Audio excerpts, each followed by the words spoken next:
आप सभी साथियों का मैं अपने YouTube चैनल हेलो हिंदी में हेलो हिंदी एकेडमी में स्वागत करता हूं। दोस्तों, आज की क्लास में हम हिंदी साहित्य के जो प्रीवियस ईयर क्वेश्चन पेपर हैं उनके 25 प्रश्नों को लेकर उपस्थित हुए हैं और यह जो 25 प्रश्न हैं यह MCQ होंगे। और दोस्तों, यह बहुत ही इम्पोर्टेंट प्रश्न हैं, तो आप लोग पूरी क्लास कीजिए ध्यान से।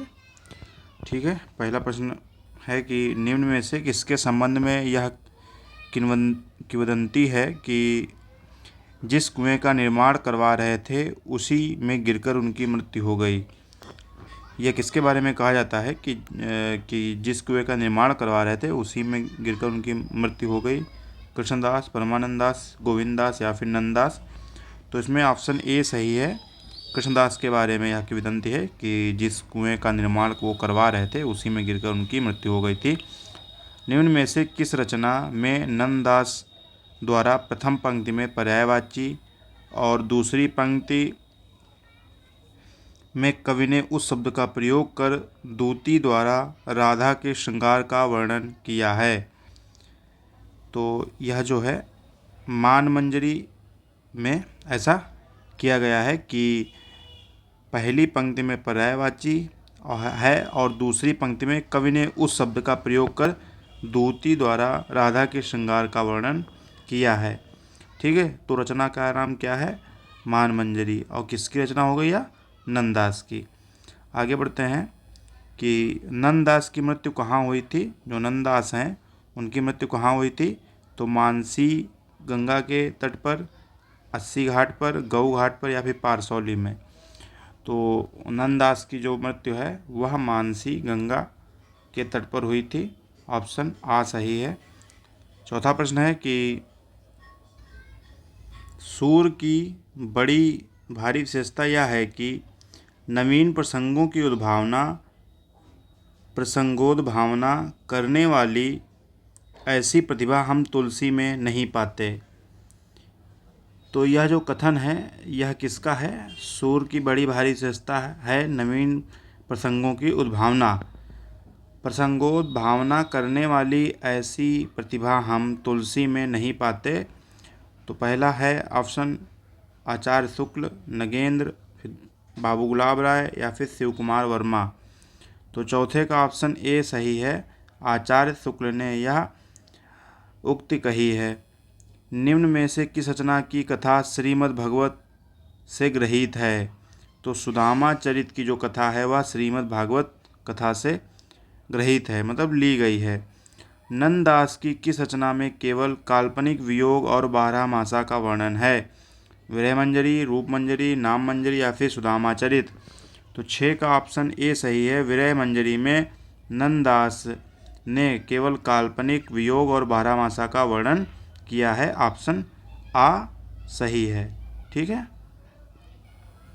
चतुर्भुजदास का जन्म कहाँ हुआ था? गोवर्धन के समीप जमुनावती ग्राम में, आंतरी मतलब भरतपुर में, चिलोतरा गांव में या फिर सौरों के रामपुर गांव में? तो 7 का ऑप्शन ए सही है। ए ये है। गोवर्धन के समीप जमुनावती ग्राम में चतुर्भुजदास का जन्म हुआ था। ए के साथ हम जाएंगे। सुमेलित कीजिए, सुमेलित करना है। नंद और देखिए क्या है कि ये इधर जो हैं ये कवि दिए गए हैं और इधर इनकी रचनाएं दी गई हैं। तो नंददास की रचना का क्या नाम है? अनेकार्थ मंजरी। कृष्णदास की जुगलमान चरित, सूरदास की साहित्य लहरी और हरिराय की भाव प्रकाश, मतलब सामने सामने सभी की रचनाएं दी गई हैं। तो ऑप्शन 1 2 3 4। तो 1 2 3 4 जो है पहला ही है। तो ऑप्शन ए यहाँ पर सही है। आप लोग फिर से देख लीजिए।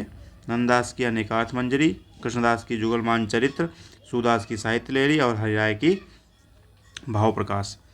हित 84 रचना के रचयिता हैं? हित हरिवंश गोस्वामी, हरिराम व्यास, दामोदर व्यास या फिर हरिदास निरंजनी? तो हित 84 के जो रचनाकार हैं वह कौन है? हित हरिवंश। हित 84 के जो रचनाकार हैं वह हित हरिवंश गोस्वामी है। ए ऑप्शन सही है। हित हरिवंश से संबंधित संगत कथन है, मतलब कौन सा कथन संगत है? इनका जन्म मथुरा से 4 मील दूर बाद, ये गांव का नाम है, बाद गांव में 1502 में हुआ।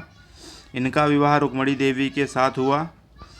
इन्होंने राधा वल्लभ संप्रदाय की स्थापना सन 1534 ईस्वी में वृंदावन में की। या उपयुक्त सभी। तो 10 का जो है ऑप्शन डी सही है। यह जो सभी कथन है यह हित हरिवंश से संबंधित हैं। अगला प्रश्न है कि हित हरिवंश गोस्वामी ने राधा वल्लभ संप्रदाय की स्थापना कब की। अभी हमने पढ़ा पिछले प्रश्न में, सन 1534 ईस्वी में। कहाँ की? वृंदावन में। ये देखो, स्थापना जो है वृंदावन में की थी। आगे बढ़ते हैं 12वें प्रश्न की ओर। निम्न में से कौन विशाख सखी के अवतार माने जाते हैं? कौन है इसमें विकल्प में जो विशाख सखी के अवतार माने जाते हैं? हित हरिवंश, दामोदर दास, हरिराम व्यास या फिर चतुर्भुज दास। तो 12 का ऑप्शन सी सही है। हरिराम व्यास जो हैं वह विशाख सखी के अवतार माने जाते हैं। ध्रुवदास कृत रचनाएं हैं। कौन सी रचनाएं ध्रुवदास कृत हैं? नित्य विलास लीला, जुगल ध्यान लीला, मान लीला, दान लीला, ब्रज लीला या फिर उपयुक्त सभी। 13 का ऑप्शन डी सही है। ये जो सभी रचनाएं हैं यह सभी ध्रुवदास की हैं। और ध्रुवदास किस शाखा के कवि हैं आप लोग हमें कमेंट बॉक्स में ज़रूर बताएं।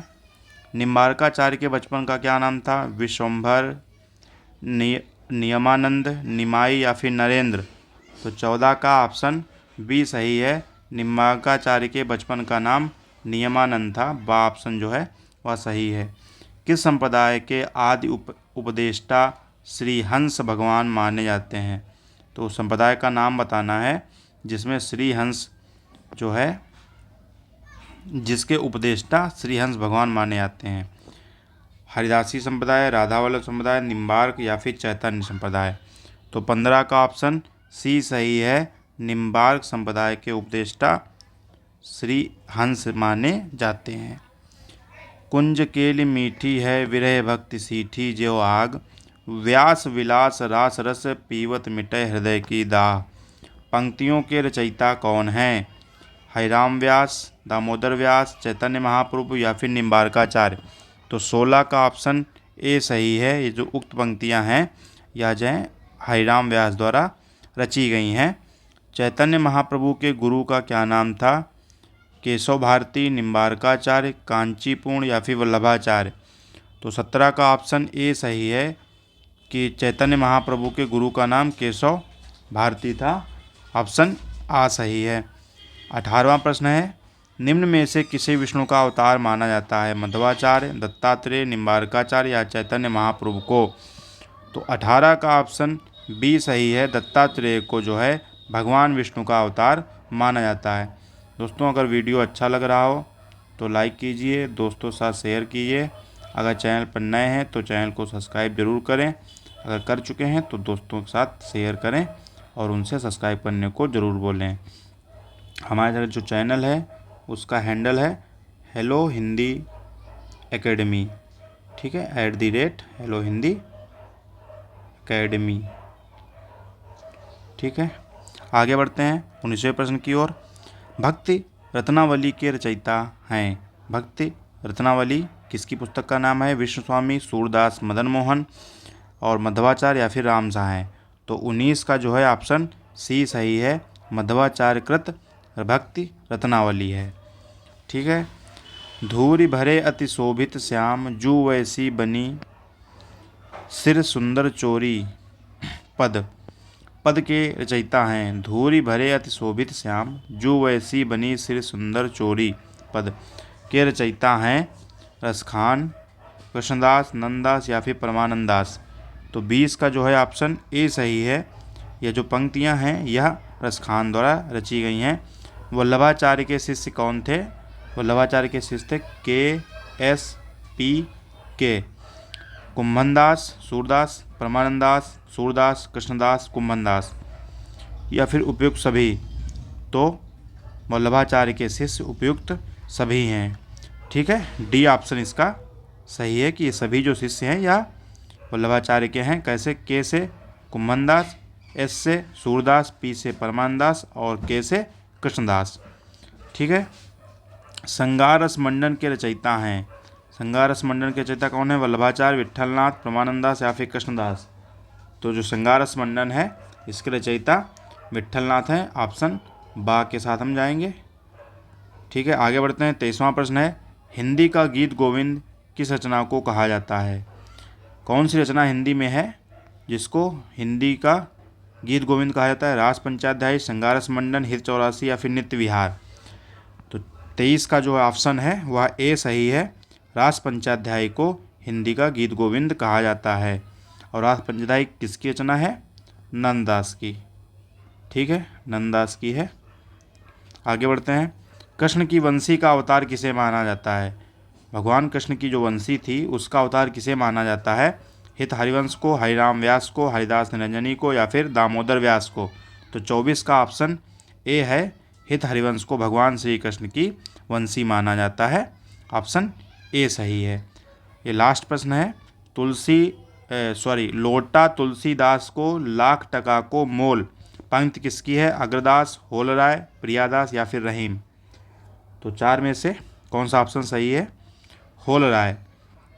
होलराय की यह पंक्ति है कि लोटा तुलसीदास को लाख टका को मोल। तो इस प्रकार आपकी क्लास पूरी हुई। वीडियो अच्छा लगा हो तो लाइक कर दीजिए और दोस्तों के साथ शेयर भी कर दीजिए।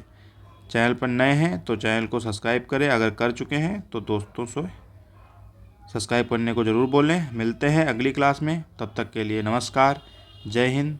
तैयारी करते रहिए।